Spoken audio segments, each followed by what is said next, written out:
Bom dia, já meio boa tarde, quase. Começar essa mesa importante sobre o tema da evasão e do abandono escolar.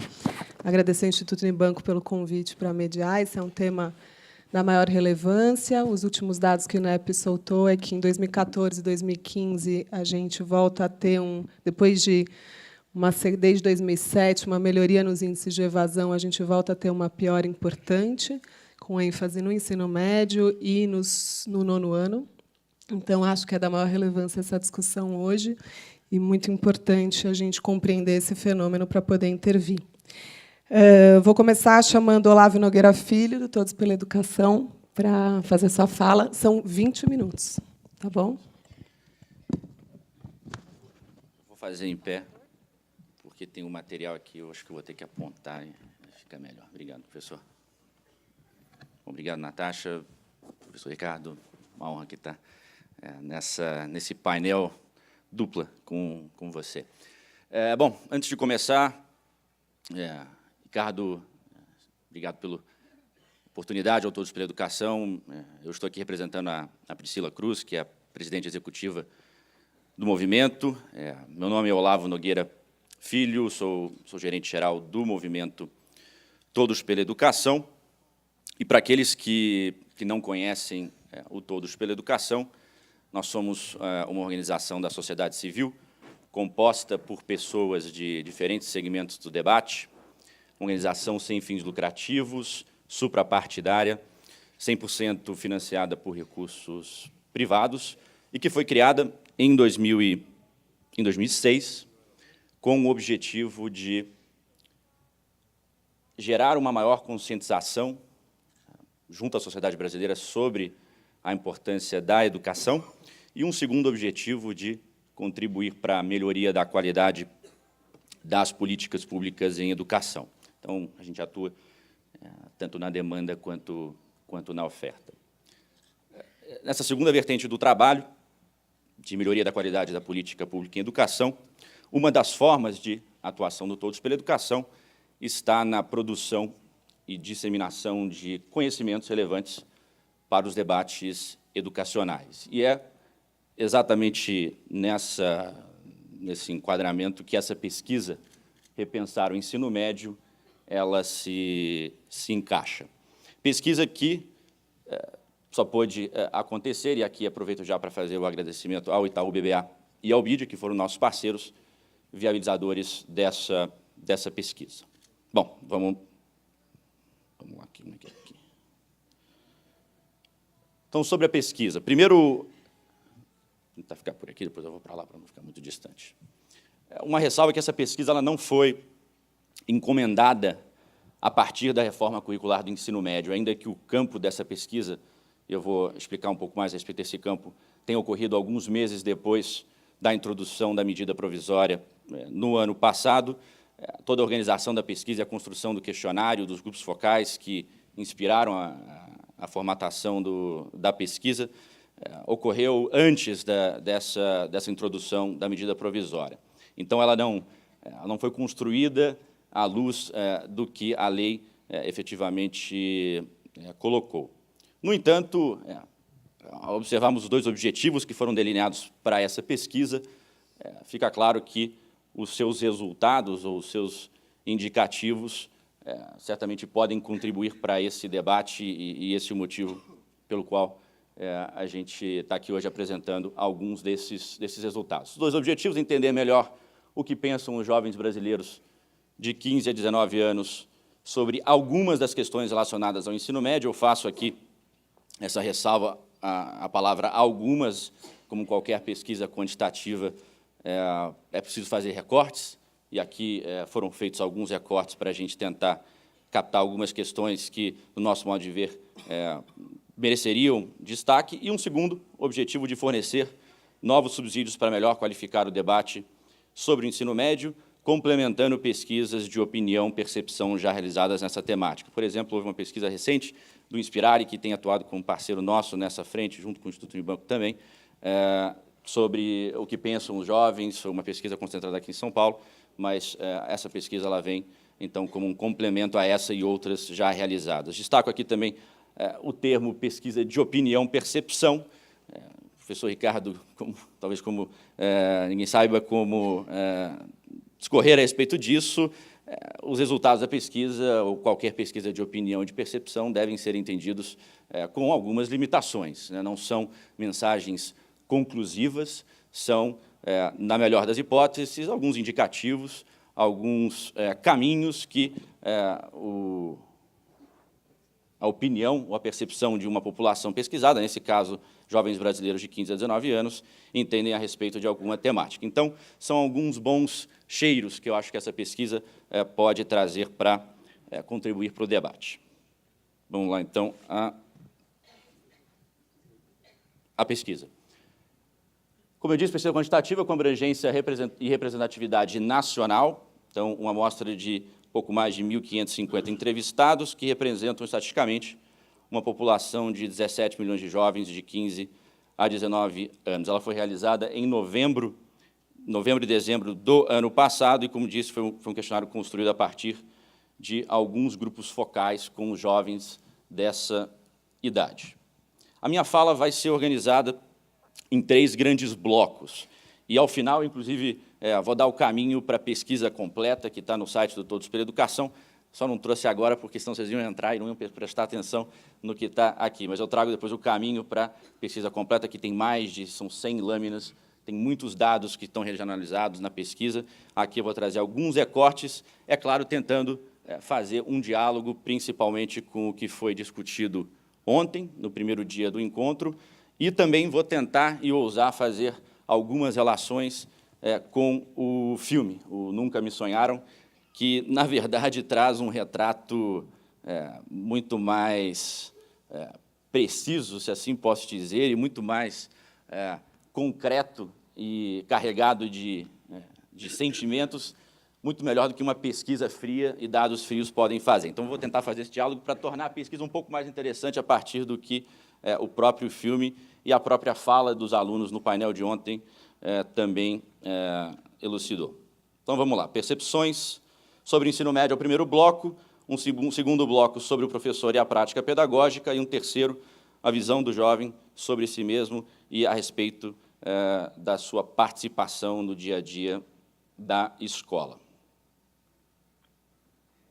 Então, percepções sobre o ensino médio, e aqui começando com motivações para cursar o ensino médio. E aqui está o primeiro dado que trago para vocês. A principal motivação declarada para frequentar o ensino médio é a preparação para fazer a faculdade e fazer o vestibular. Então, 69%, quase 70% dos alunos entrevistados nessa pesquisa indicam, como aí está enunciado, se preparar para entrar numa faculdade e fazer o vestibular como o principal motivador para estar no ensino médio. Em segundo lugar, obter formação básica para arrumar um trabalho. Eu vou passar mais rápido aqui, não vou evitar fazer muitos comentários, porque esse relógio realmente ele anda muito rápido. Então, eu vou evitar fazer muitos comentários, mas trazer as informações para vocês. Mas a pergunta é: 70% dos jovens indicam ter como principal motivador o ingresso na universidade. Se menos de 20% efetivamente vão para o ensino superior, o que acontece nesse meio do caminho? E a gente perguntou, nessa pesquisa, o que faz, ou quais são os principais fatores atrelados à não continuidade dos estudos. E aqui surge a questão financeira como um ponto de destaque, tanto do ponto de vista do pagamento, efetivamente, do curso universitário, numa universidade privada, ou a necessidade do trabalho. Figura aqui como 42%, e, em segundo lugar, conciliação entre estudo e trabalho, com 14%. Aqui tem uma frase que, da etapa qualitativa do estudo, que representa bem esse cenário. Quando terminei a escola, eu queria entrar na faculdade, só que a situação estava difícil, as faculdades são caras, então procurei um técnico para não ficar parado. Então, em muitos aspectos, parece ser um sonho, que é uma palavra que vem sendo usada muito aqui, que acaba sendo, para muitos dos jovens, atrasado ou postergado para um segundo momento, após alguns anos de inserção no mercado de trabalho. Atributos mais relevantes da escola, ainda aqui no bloco sobre percepções do ensino médio. E aí uma pergunta sobre satisfação com relação a esses atributos. E aqui eu até deixo na tela um pouco para vocês poderem ler com calma, sem que eu faça muitos comentários. O resumo da ópera, aí no final, trago um pouco mais de ênfase isso, mas isso estava na fala de vários dos alunos do filme Nunca Me Sonharam, na fala de quase todos os alunos que estiveram no painel de ontem. Questões básicas aparecem como atributos que o jovem de 15 a 19 anos percebe como mais relevante. Não se atentem tanto a um ordenamento de primeiro lugar, segundo lugar, terceiro lugar, uma vez que os percentuais acabam sendo muito próximos uns dos outros, mas foquem aqui no conjunto das 4, 5 informações que estão sendo destacadas, aspectos que estão sendo destacados pelos alunos. Segurança, atenção às pessoas com deficiência, um dado talvez novo, que não vinha surgindo com muita ênfase em outras pesquisas, professores presentes e boa infraestrutura. Né? E aí, como está colocado ali, o filme Nunca Me Sonharam deixa muito explícito esse sentimento de uma urgência pelo um atendimento ainda um tanto quanto básico. Quando perguntamos para esses jovens, nesses mesmos atributos, quais são os que geram maior insatisfação, ou, nesse caso aqui, menos satisfação, voltam alguns dos itens que apareceram no slide anterior, como segurança, atenção às pessoas com deficiência e boa infraestrutura, e surgem 2 novos elementos aqui, aulas de informática e compromisso dos alunos com a escola. Eu vou até comentar um pouco sobre esse dado do compromisso dos alunos no segundo bloco. Ensino técnico. Nesse bloco de percepções sobre o ensino médio, perguntamos também sobre questões relacionadas ao ensino técnico. A pergunta aqui pedia que o jovem indicasse a importância dada a esse atributo que aí está descrito, e, como vocês podem ver, há uma consideração importante que os jovens estão fazendo no que diz respeito ao acesso a disciplinas dirigidas à formação profissional. Muitos dos jovens consideram cursar uma trilha de ensino técnica integrada ao médio, caso oferecida. Então, aqui, as 2 opções que estão destacadas à luz dessa pergunta, se o ensino médio tivesse a duração de 25 horas por semana e o aluno tivesse carga horária de 5 horas por dia e a opção de trocar 1/3 dessas disciplinas por outras do ensino técnico, a grande maioria aqui dos alunos indicam que é uma opção, uma possibilidade que enxergam como relevante. E aqui um dado importante, na medida em que o debate avança sobre a integração, a maior integração do ensino técnico profissionalizante na reforma do ensino médio. Isso, de novo, não é uma pesquisa encomendada à luz dessa reforma, mas perguntamos a respeito do conhecimento sobre o que hoje já é oferecido em termos de trajetórias profissionalizantes. O que a pesquisa traz e ilustra é um amplo desconhecimento a respeito, inclusive, das diferentes possibilidades que são ofertadas, principalmente nas classes mais vulneráveis do ponto de vista socioeconômico.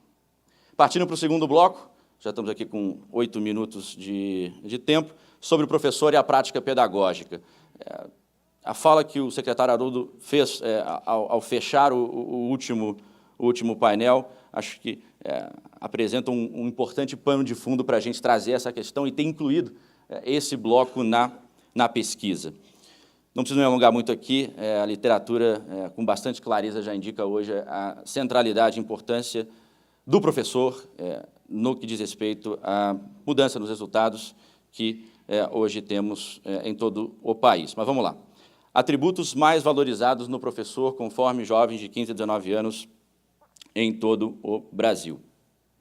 Também deixo vocês lerem rapidamente e faço o comentário de que são atributos relacionados a questões atitudinais, principalmente. Muito do que, inclusive, o filme trouxe ontem, a palavra desistência ou acreditar no aluno, não desistir do aluno, surge, inclusive, como o segundo ponto destacado pelos jovens como atributo mais relevante a respeito do seu professor. Então, está lá, tem gosto pela paixão, profissão, destaca como o item número 1, persistência, não desistir do aluno e cobra comprometimento dos alunos. Curioso esse ponto, volto um pouco mais na frente para falar sobre esse aspecto. Aqui uma frase que ilustra, mas acho que vários do filme ontem também conseguem fazer isso de maneira muito mais impactante. A gente precisa de um professor que respeite, que saiba conversar, um professor que ensina mesmo, que ensina quantas vezes for necessário. E sobre a prática pedagógica, fizemos uma pergunta a respeito dos atributos, e aí uma análise sobre satisfação desses atributos, e o que surge na verdade, é um pouco de inversão aquilo que o jovem coloca como mais relevante, mas fica aqui o indicativo de que a crítica maior a respeito da prática pedagógica no que diz respeito à atuação do professor é que ela seja mais interativa. Então, você tem aqui o uso de tecnologia em sala de aula despontando como um aspecto entendido como pouco satisfatório no dia a dia da escola, promoção de visitas culturais, projetos interdisciplinares. Inclusive, a fala do professor Vandré ontem, acho que ilustra um pouco bem esse cenário e um pouco do que os próprios alunos têm colocado. Não tem aula chata, talvez você tenha aqui um professor chato, é um pouco do que os alunos acho que estão trazendo com esse indicativo. Avançando para o último pilar desse recorte que estou fazendo aqui, visão sobre si mesmo e participação social. E aqui alguns dados interessantes e trago de volta alguns dados que já foram mostrados para fazer um enfoque um pouco diferente.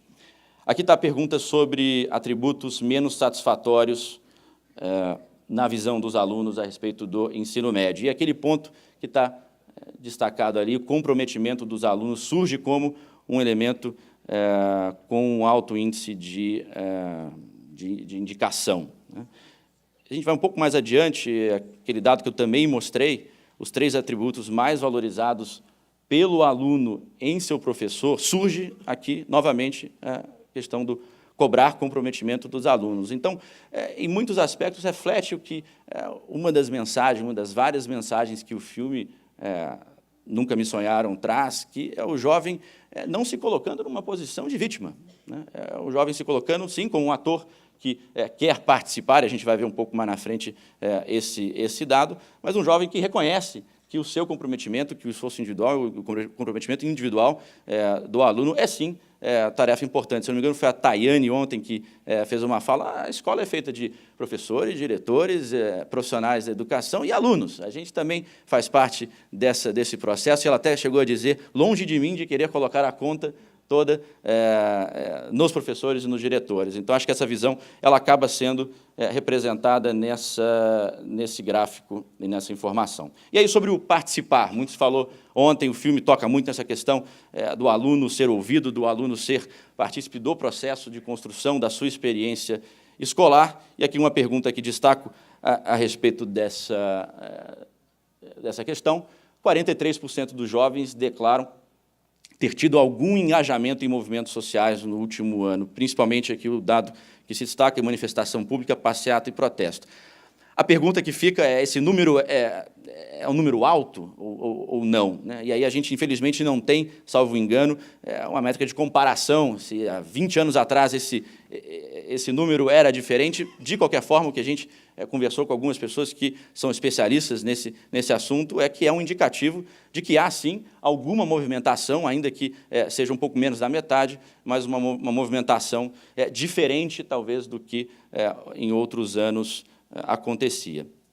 E a última pergunta sobre esse bloco, mobilização na escola, para além da escola, mobilização política. Esse foi um tema debatido ontem pelos alunos, é um debate que, à luz do que muitas secretarias vivenciaram nos últimos anos, tem sido colocado na mesa. Como deve se dar, ou qual é a melhor forma, ou, na verdade, o que o jovem efetivamente indica querer, ou onde ele quer participar, no âmbito da política pública, junto aos governos, no âmbito da sua comunidade, ou no âmbito da escola. E aqui os dados trazem alguma luz para a gente refletir em cima dessa questão. E o que surge é, quando perguntados a respeito dessa mobilização, onde ela deve prioritariamente ser feita, o dentro da escola surge com bastante ênfase. Bom, resumindo aqui, tem 1 minuto e 50, eu vou conseguir fechar dentro dos 20 minutos. Os 3 blocos podem ser resumidos da seguinte forma. Talvez fosse mais fácil ter apresentado só esse slide aqui, que já economizava tempo de todos vocês, mas vamos lá. O que pensam os jovens, então, de 15 a 19 anos, sobre algumas das questões relacionadas ao ensino médio? Percepções sobre o ensino médio, de novo, principal motivador, preparação para o vestibular, faculdade, o que mais valorizam na escola, questões básicas, ser segura, respeitosa, com professores presentes e boa infraestrutura, e, no que diz respeito ao ensino técnico, tem pouca informação sobre o ensino técnico, mas consideram cursar caso torne acessível. Sobre o professor e a prática pedagógica, está aí, eu não vou ler, vocês podem fazer isso na verdade, resume o que acabei de colocar, e a mesma questão sobre visão sobre si mesmo e participação social.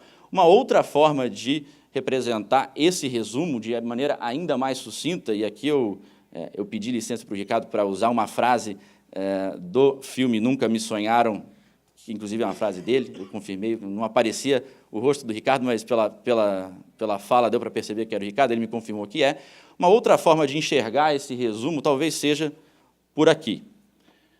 Um jovem que quer aula, que quer uma aula boa e que quer participar. E aí, Ricardo, eu vou usar aqui, fazer um incremento a partir do que a pesquisa está trazendo em termos de insights, que é tornar a sua frase simples e objetiva e dar uma salpicada nela, que seria o seguinte: o jovem quer aula num ambiente seguro e acolhedor.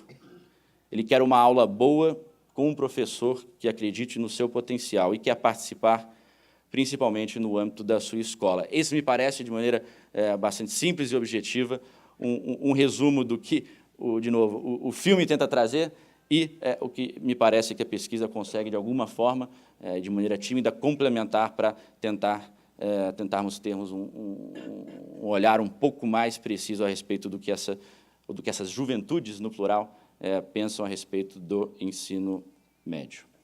Bom, prometi que daria o caminho para a pesquisa na íntegra, mais fácil do que eu passar o URL, que leva diretamente à pesquisa.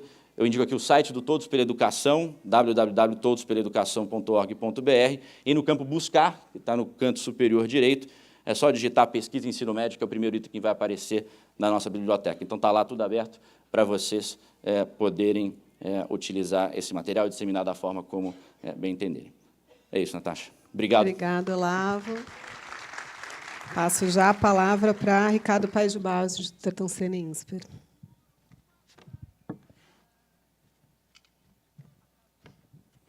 Bom, bom dia a todos. Obrigado pelo Instituto, pelo convite. Ricardo, Tiago, Mirella, Maju, Alex, obrigado pelo convite. Eu vou falar sobre uma pesquisa sobre a importância e as maneiras de você promover o engajamento dos jovens com o ensino médio, mas com a escola em geral.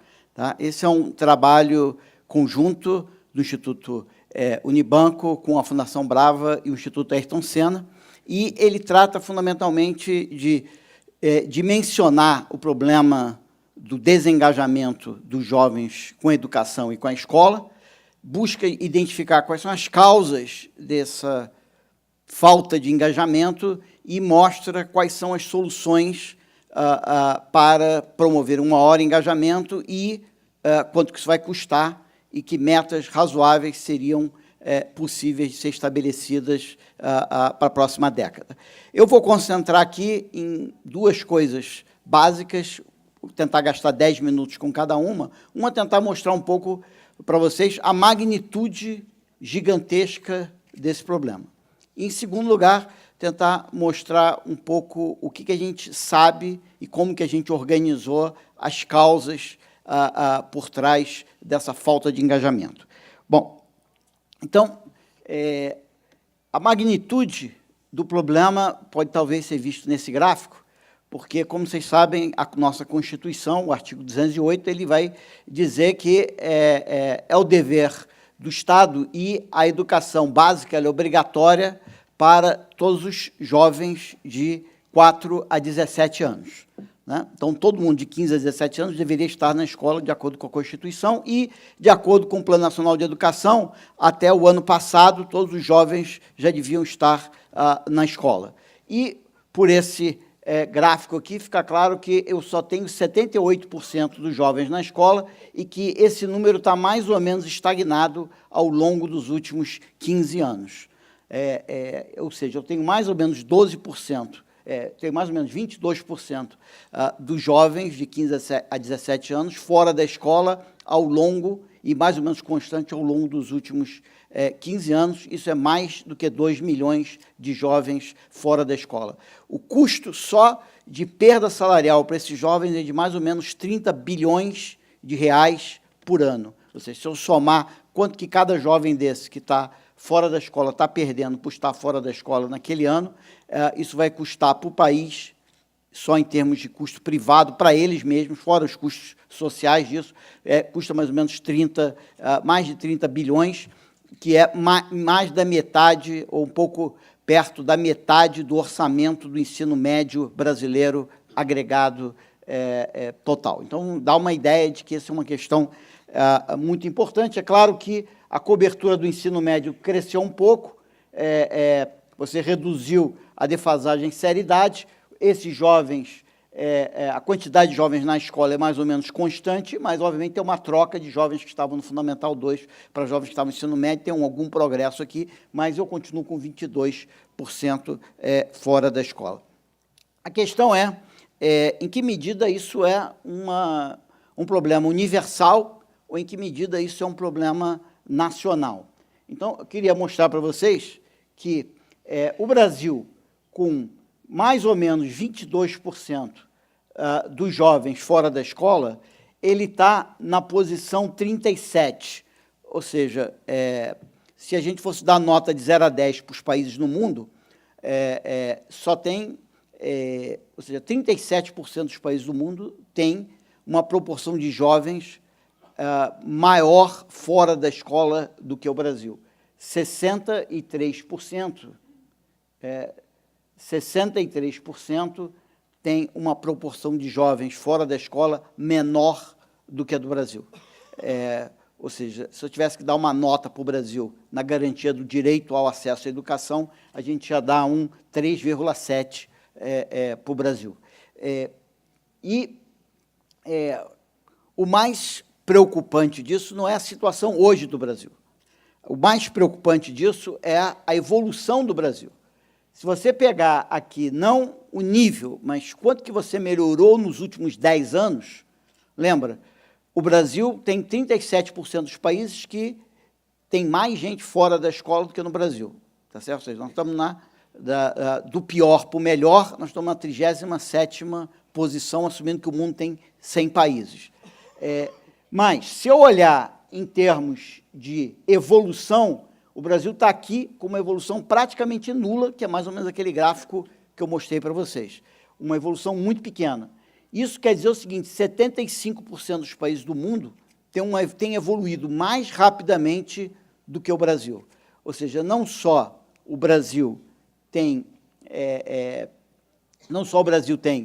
uma quantidade muito grande de jovens fora da escola, mas o Brasil está evoluindo muito lentamente e, em relação ao mundo, 75% dos países do mundo estão andando mais rápido do que o Brasil. Isso quer dizer o seguinte, a cada ano o Brasil perde posições a nível mundial. Isso pode ser tudo sintetizado nesse gráfico aqui, um pouco contaminado, mas, na verdade, ele conta toda a história, que aqui estão os jovens fora da escola há 10 anos atrás. Há 10 anos atrás, o Brasil estava aqui, em termos de jovens fora da escola. 22, que é igual ao que ele está hoje, mais ou menos parado. Nesse momento que o Brasil estava aqui, 47% dos países eram piores que o Brasil. Ou seja, 10 anos atrás, a nota do Brasil era 4,7.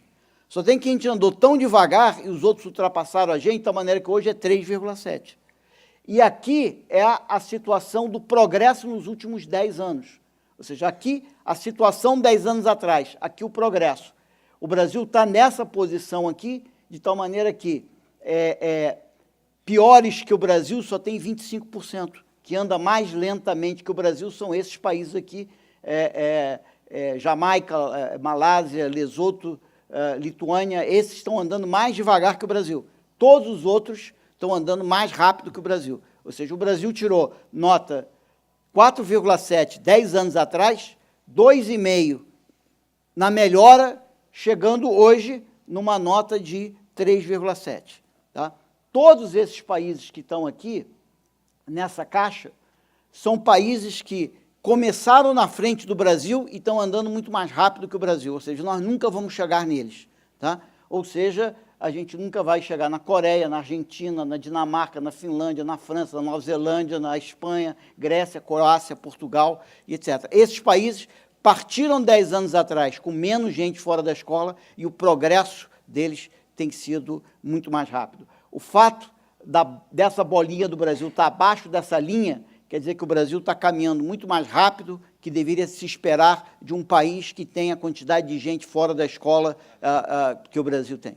Tá? Então, nós estamos andando muito devagar. Então, muito mais preocupante do que ter muita gente fora da escola é não estar conseguindo resolver esse problema que custa para os jovens, só em termos financeiros, 30 bilhões de reais por ano. Então, uma vez conversando com os chilenos e mostrando para eles esse gráfico, eles olham para esse gráfico, um chileno olha para esse gráfico e fala assim, obviamente que a presidência da República do seu país montou uma comissão para discutir exatamente por que vocês estão com esse nível parado há 15 anos. E, obviamente, o que acontece no Brasil é que a gente um pouco naturalizou o fato de que a gente não cumpre a Constituição, não cumpre o Plano Nacional de Educação, e, na verdade, isso parece alguma coisa um pouco natural, quando isso completamente, tem que ser uma preocupação gigante. Bom, eu vou... eu queria mostrar aqui esses gráficos das regiões, mas vou passar, então, para mostrar para vocês um pouco o que causa esse desengajamento dos jovens com a escola. E a questão fundamental que a gente aprende ao analisar o que causa o desengajamento do jovem com a escola é que a gente percebe que, para cada jovem, as causas são múltiplas. E para os jovens de uma dada escola, as causas são mais do que múltiplas. E, para um sistema educacional, todas as causas estão presentes. Então, na verdade, não existe uma única política de combate ou de promoção do engajamento dos jovens com a escola. A gente precisa de um leque bastante amplo de políticas para combater o desengajamento dos jovens com a escola. Nós fizemos uma análise das políticas estaduais existentes no Brasil hoje, e o Brasil tem hoje, só a nível estadual, mais de 100 políticas diferentes de promoção do engajamento dos jovens com a escola. E, apesar disso, a gente está parado há 15 anos. Isso quer dizer que a gente tem que avaliar as mais de 100 políticas que nós estamos fazendo. Algumas delas podem ser muito eficazes, outras talvez não sejam tantas, ou talvez a gente precise de combinações delas que nós não estamos fazendo. Tá? O mais intrigante foi que, além de olhar só as políticas nacionais, nós começamos a olhar as políticas no mundo inteiro. E o que a gente aprendeu é que o mundo, e o problema, obviamente, do desengajamento do jovem com a educação e com a escola é um problema mundial, preocupa os países ricos, e eles têm grandes programas e políticas voltados para promover o engajamento dos jovens com a escola. E a gente foi olhar que tipo de programas eram esses.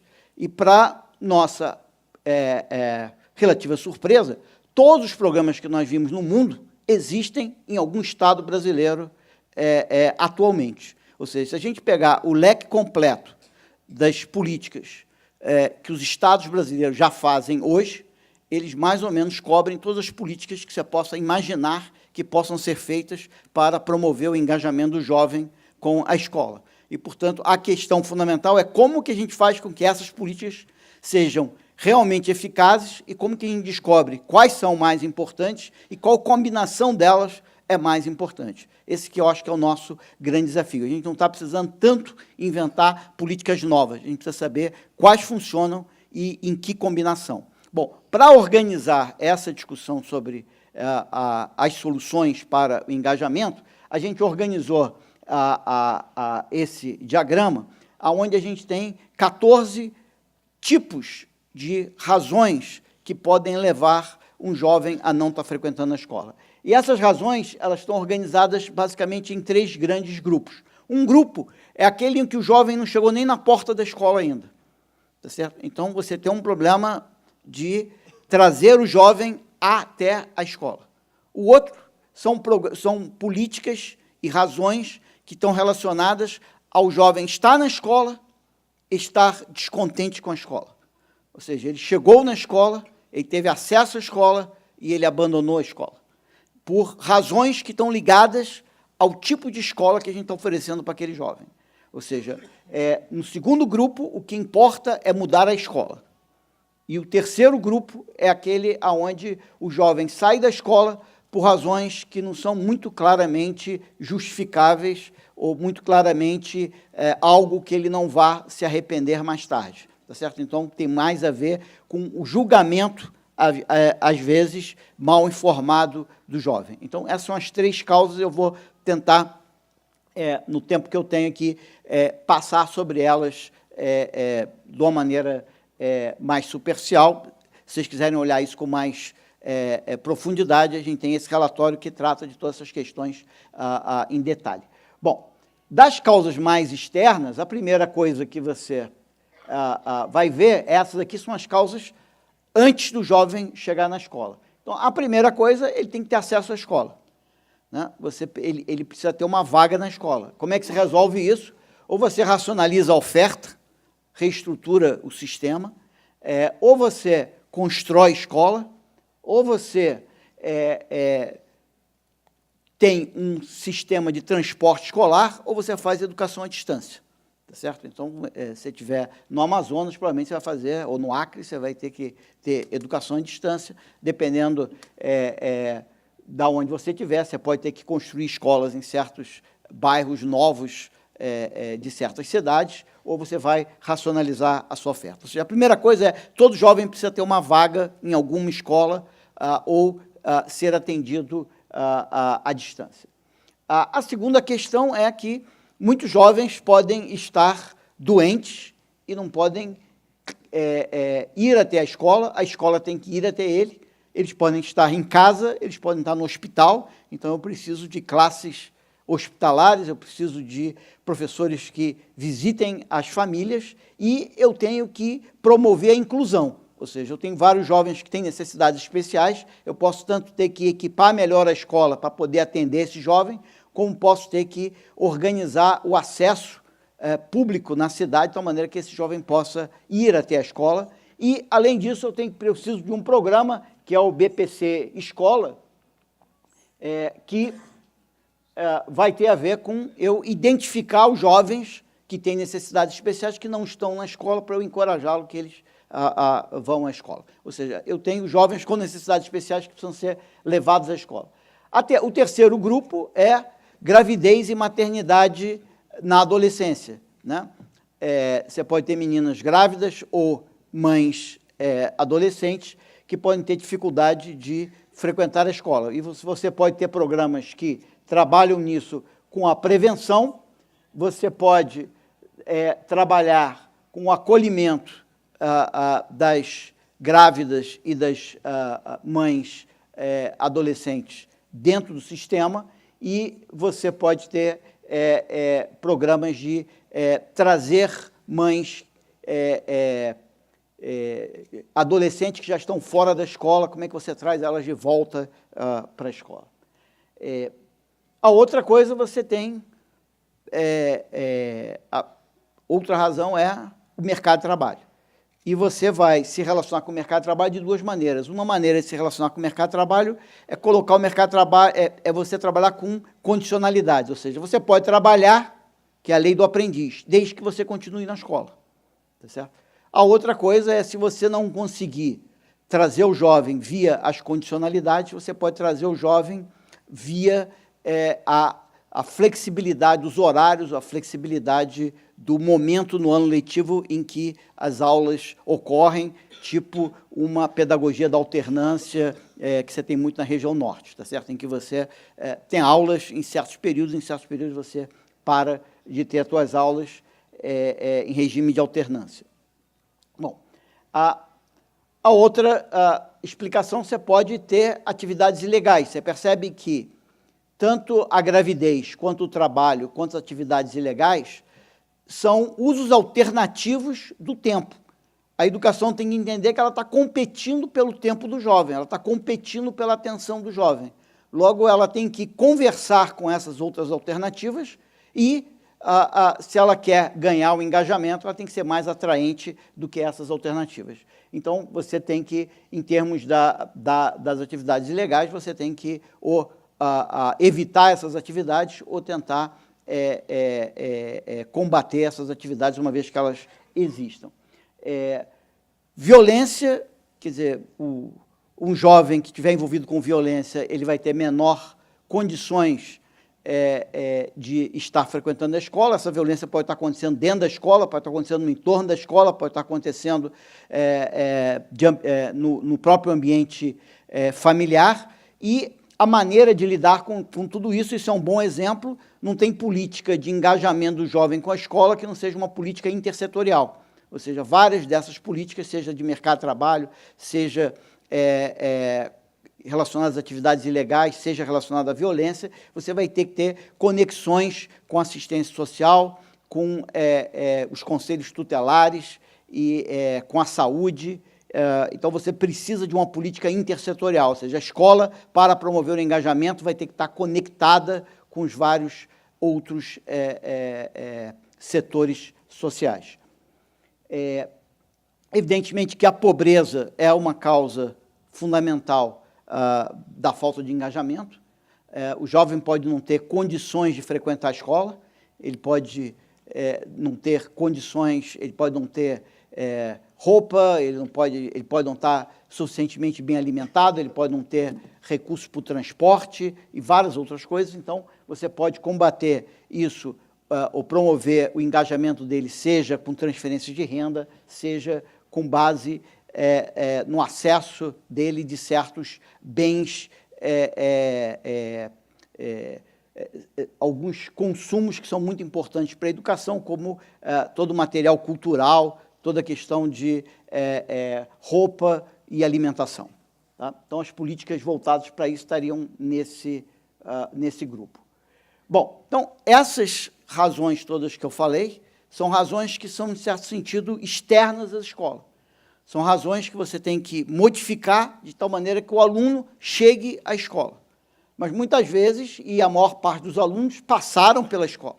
Então, a questão não é tanto, às vezes, levar o aluno à escola, mas é importante reconhecer que todas as outras causas existem e que, se a gente quiser todo aluno na escola, vamos ter que combater e vamos ter que ter políticas direcionadas a todas essas questões. Para uma dada escola, tem que lidar com todos esses problemas, porque ela sempre vai ter algum aluno em alguma dessas situações, então não dá para focar a atenção da escola em apenas alguma política. Bom, o que a gente tem? Primeira coisa, déficit de aprendizado. A principal razão pela qual a evasão é elevada no 6º ano e no 1º ano do médio é exatamente porque o aluno vem do ciclo anterior com um déficit de aprendizado que fica evidente na hora que ele muda do ciclo. Então, o aluno que tem um déficit de aprendizado, não está entendendo nada que o professor está ensinando para ele, obviamente que ele vai evadir. A segunda coisa é a qualidade da educação. Não adianta nada ele ter aprendido muito e chegar numa aula, numa péssima aula, numa aula com um professor muito chato e que está ensinando mal para ele alguma coisa que ele não consegue entender. Então, a escola não pode acumular déficit. Então, o aluno pode trazer déficit e a escola não pode sinalizar para ele de que ele não está aprendendo. A qualidade da escola tem que ser boa. Por outro lado, a escola tem que ser acolhedora. Como já foi falado aqui, o jovem tem que se sentir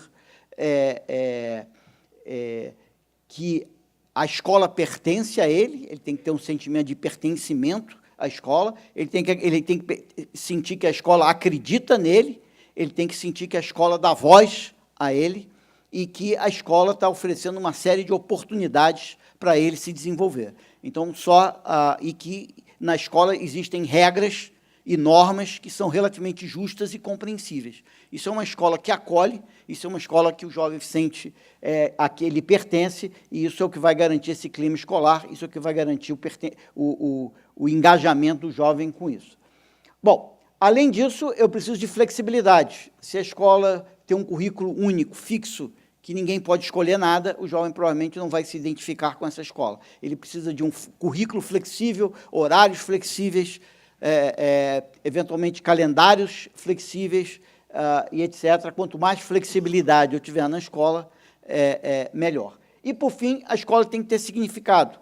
Quer dizer, se a escola é ótima, ele pertence à escola. A escola é flexível, mas aquilo que é ensinado na escola não serve e não é percebido por ele como servindo para alguma coisa, ele não vai se engajar. Bom, então, isso é o que depende da escola, tá certo? Agora, o que depende do aluno, tá certo? Mesmo uma escola, mesmo que o aluno tenha uma vaga e que a escola seja de excelente qualidade, flexível e o clima excelente, o aluno ainda pode evadir por duas razões. Primeira razão é que ele pode não perceber a importância da escola, né? Então, por exemplo, o Instituto tem um programa chamado Estudar Vale a Pena. É uma tentativa de convencer os jovens de que estudar vale a pena. Então, é sempre importante, não só que o que é ensinado na escola seja importante, mas é importante para o engajamento do jovem, que o jovem entenda que aquilo que é ensinado na escola é, de fato, importante. Então, é sempre importante dedicar esforços para convencer os jovens de que aquilo que está sendo ensinado na escola é importante. O pior dos mundos é você fazer todo esforço para ter uma escola que ensina aquilo que é realmente importante e esqueceu de convencer os jovens de que aquilo que está sendo ensinado é importante. Então, você tem que também fazer a tarefa, não basta ensinar coisas importantes, tem que convencer que aquilo que você está ensinando é importante, tá certo? Caso contrário, ele autonomamente não vai se engajar.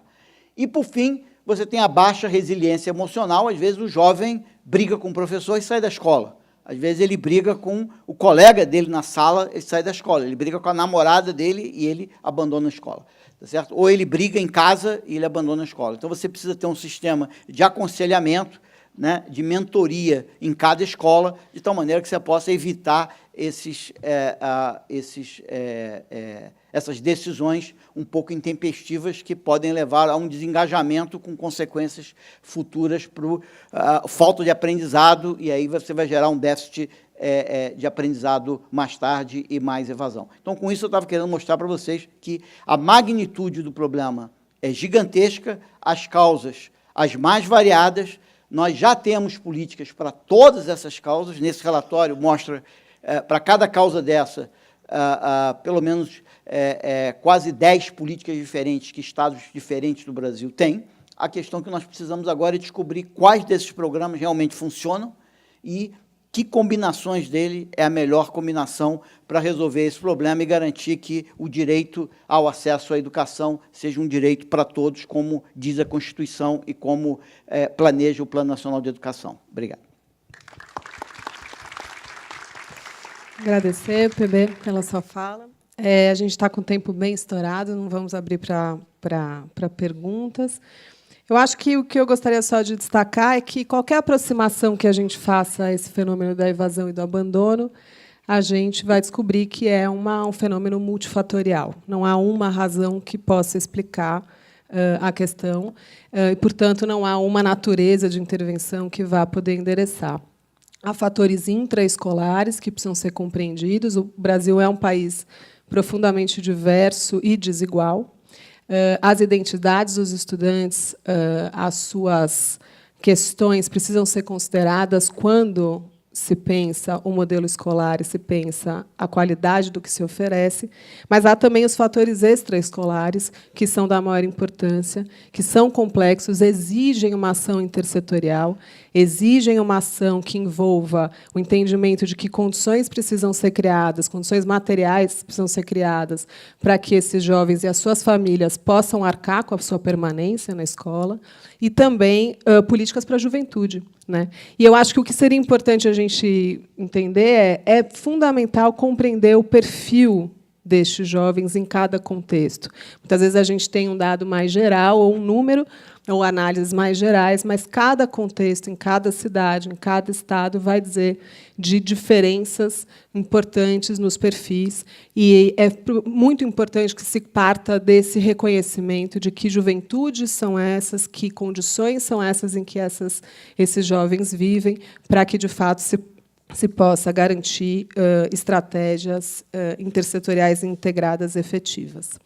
Muito obrigada pela fala de vocês. Eu tenho aqui 2 recados. Fala. Oi? Falo do livro? Obrigada. O Ricardo está me dando a chance aqui de falar de um livro que ele, inclusive, escreveu a contracapa, que foi uma honra para nós. O Aprendiz desenvolveu, em parceria com a Secretaria Municipal de Educação do Rio de Janeiro, um projeto chamado Aluno Presente, de 2013 a 2016, que tinha como objetivo identificar 90%, que eram 21 mil crianças e adolescentes que estavam fora da escola na cidade. Eu disse muito aqui do diagnóstico, porque, de fato, esse foi a primeira estratégia, porque a gente tinha um dado geral do censo, mas a gente não tinha a menor ideia onde essas crianças e adolescentes viviam, em que condições e por que estavam fora da escola. E a gente, durante esses 3 anos, desenvolveu um trabalho com multi-estratégias na cidade e, de fato, identificou mais de 23 mil crianças e conseguiu reinserir 22.131 delas na rede municipal de educação. E o Luiz Eduardo Soares, cientista político importante, decidiu escrever um livro de narrativas sobre as histórias dessas crianças e dos articuladores que participaram do projeto, no entendimento de que, se a gente não humanizar a questão da evasão, humanizar a questão do abandono, nomear, dizer de quem são as pessoas e as vidas que estão por trás desses números, a gente vai ter dificuldade, provavelmente, de transformar essa questão numa causa de fato. Então, Luiz Eduardo escreveu um livro chamado Vidas Presentes, que a gente vai lançar na semana que vem, no dia 28, no Rio de Janeiro, na Maré, e estão todos convidados a participar. É um livro que ficou muito bonito, né, Ricardo? E acho que vale a pena. A gente também, aqui no Aprendiz, em São Paulo, vai ter várias cópias e também vai fazer um lançamento em agosto. Então, para quem não puder ir ao Rio, em agosto está convidado. Obrigada, Ricardo. E aí, só para terminar, tem aqui duas informações. Uma é: as apresentações estão todas disponíveis no hot site do evento. E a segunda é que retornaremos do almoço às 14 horas pontualmente, porque muitas pessoas têm voos agendados para o final do dia. Então, não haverá atraso. Tá bem? Obrigada, bom almoço.